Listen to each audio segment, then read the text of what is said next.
करण्याची मुदत संपताच कल्याण डोंबिवली, पनवेल आणि धुळे महानगरपालिकेमध्ये भाजपला मोठी खुशखबर मिळाली आहे। कल्याण डोंबिवलीमध्ये 3 ठिकाणी भाजपचे नगरसेवक बिनविरोध निवडून आलेत। कल्याण डोंबिवली महानगरपालिका क्षेत्रामध्ये आसावरी नवरे, रेखा चौधरी आणि रंजना पेणकर या बिनविरोधी निवडून आल्यात। तर पनवेलमध्ये शेकापचा अर्ज बाद झाल्यामुळे प्रभाग क्रमांक 18 मधून नितीन पाटील हे बिनविरोध विजयी झाले। धुळ्यामध्ये प्रभाग क्रमांक 1 अ च्या भाजपच्या उमेदवार उज्ज्वला भोसले, तर प्रभाग क्रमांक 6 ब मधून भाजपच्या ज्योत्स्ना पाटील यांची देखील बिनविरोध निवड झाली आहे।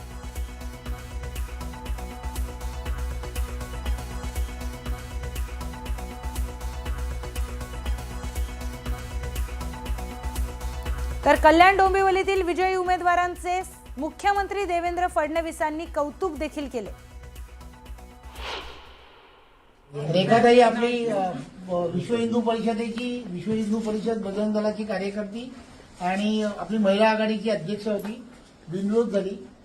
आणि नवरेताई या सुद्धा डोंबिवलीमधून त्या ठिकाणी त्याही बिनविरोध झाल्या।